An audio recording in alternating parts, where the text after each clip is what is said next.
Have you had a chance to see anything about like sugar diet, honey diet, and this potential of maybe people are producing more of this hormone FGF21 and it's potentially responsible for revving up the metabolism? I think in one of the studies, I think I sent it to you. I tried to send you a couple things, but in one of the studies, I think they found it was pretty significant, the amount of calories that people were able to eat. I think it was like almost 800 calories. And, it's just one study, so we can't like bank everything on one study. But I'm also recognizing from myself, Cole Robinson, and the comment section of people trying this diet, it seems like people are able to lose a lot of weight. There are some extremes to it. It is kind of annoying, only eating 30 grams of fat a day. We could be all in a caloric deficit, I'm sure, but some people are saying like, hey, I think I'm eating 2,500 calories or 3,000 calories. Now, they could be reporting incorrectly, so there's all those different things that are going on. But have you kind of heard about some of this honey diet, sugar diet stuff? Yeah, I've seen it. And I think that, again, I think that there might be a minor benefit there from what the research that you showed me, although it's not conclusive or repeated. But I think you ended with where my mind goes immediately is when somebody says, I think I'm eating more calories. Generally speaking, they're not.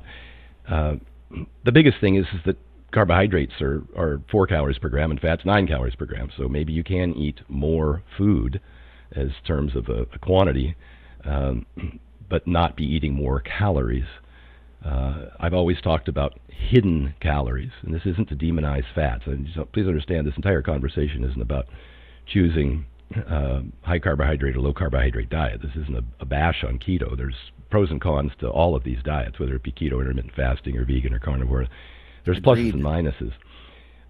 But with respect to calories, most of the time the hidden calories are the what the food's prepared in. Just 1 tablespoon of oil, for instance, in a stir fry or a meal that you're cooking is 130 calories.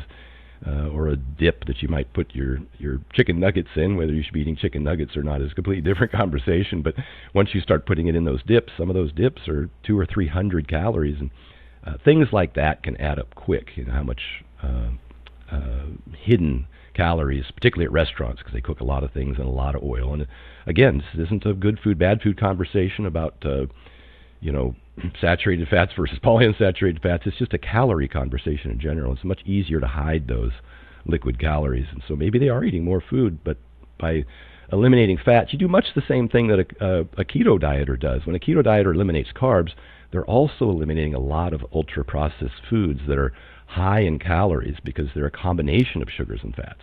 Well, if a high-carb individual is trying to stay under 50 or 40 grams of fat or less, they're also not going to be able to eat those same foods. Even ice cream, for instance, gets knocked off the list because it's pretty high in fat, also high in sugar. You could substitute you could substitute a low-fat ice cream that maybe you make at home in your Foodie, in your Ninja blender. Creamy, yeah. I haven't gotten one yet, but I just ordered one based on our last conversation with.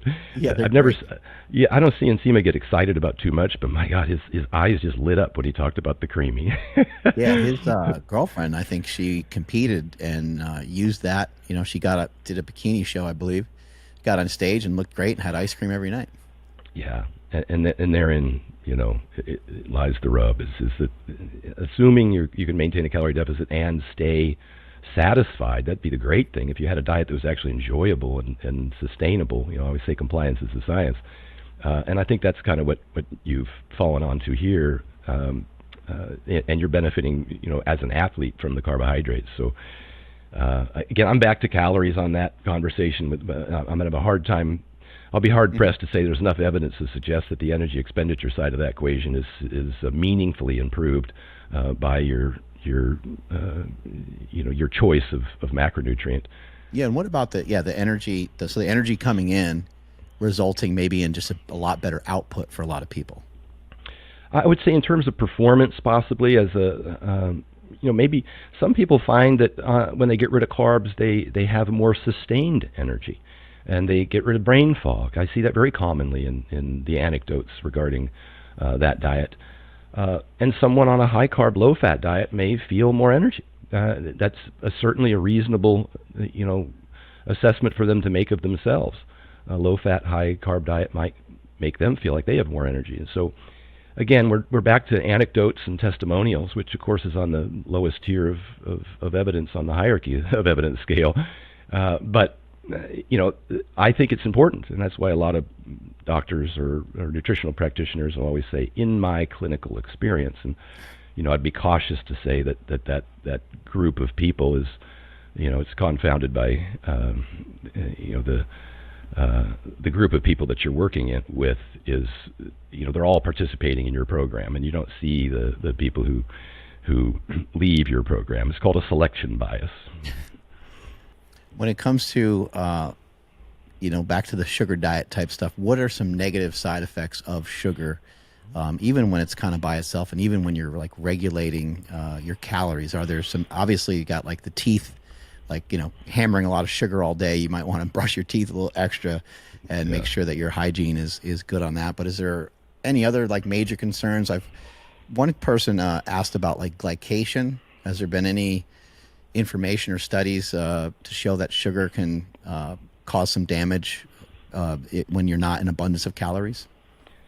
Now, if you're talking about a metabolically healthy individual, no. If you're talking about somebody who already has compromised health, either through insulin resistance or, dyslipidemia, elevated LDL, or high blood pressure, those kinds of things, then, that could be a problem. But is the sugar causing the problem, or is the sugar aggravating a problem that already exists? And so if we're talking about metabolically healthy people, then I just don't see any downside to that, presuming we've got adequate protein, adequate fats, adequate micronutrients.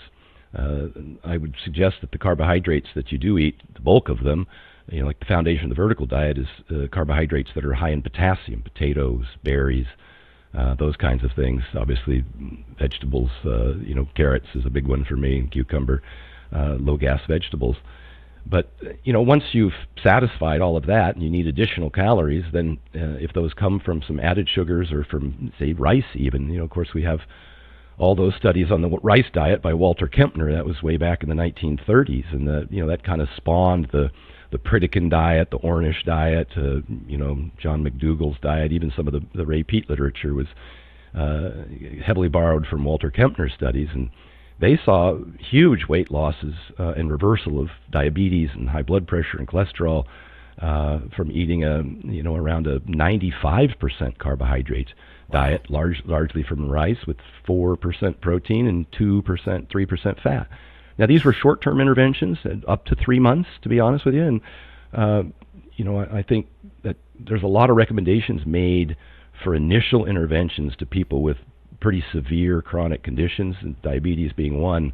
I think the most effective diet for diabetes is a pretty large calorie deficit, maybe 50% of your calories, and a liquid diet has been shown repeatedly in studies to be the most effective for reversing type 2 diabetes the quickest. It is weight loss, that's driving the reversal. But they're just showing what's the quickest way to lose weight, and they're saying that a liquid diet at a very high calorie deficit, and that's exactly what people are doing that with fructose, right? I mean, they're doing that with fruit and fruit juice sometimes.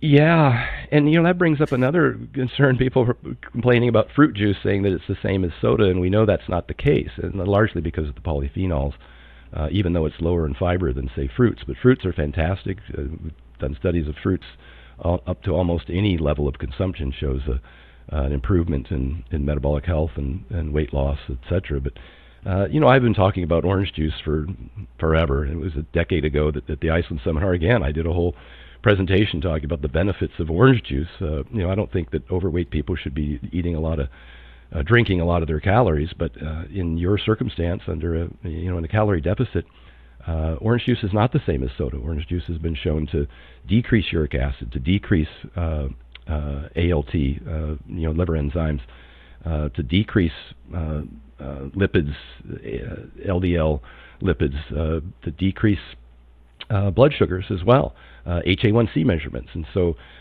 there's a special thing about fruits and even fruit juices. When you're eucaloric or in a caloric deficit in particular, that are very different than just straight sugar, say from a soda, in terms of their health benefits, and they largely attribute that to polyphenols. But we do have plenty of studies on orange juice, comparing orange juice to Coca-Cola, and it's a very different effect, a health effect from orange juice. And in the absence of a calorie surplus, even the Coca-Cola didn't show any increase in diabetes unless there was a surplus. Jay Cutler was drinking all those Cokes back in the day. Yeah, well, certain people can get away with it. You I think it was most post certainly. workout though, and he was got 300 pounds of muscle on him. Yeah, and you're metabolically healthy, and post workout's a great time to get in carbohydrates. It actually helps minimize muscle damage and start repair. I know we used to think that there was a protein, an anabolic window for protein.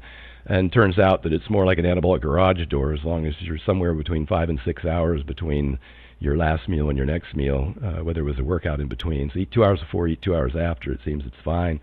But carbohydrates, we do see, post-workout in particular, a measurable decrease in DOMS, an improvement in the rate of recovery. And if you're going to train twice a day, I've talked about carbs and sodium as being critical for recuperating for the second workout of the day. And again, that bout of performance is what's going to dictate progress. And if that bout with any athlete is insufficient because of some substrate deficiency, be it carbohydrates or hydration from sodium, then you're just not going to have as good of a workout, and that is going to impair your long-term performance. So I think it kind of depends on who's doing it, what condition they're in, and for what purpose, and are they meeting all of their other foundational requirements.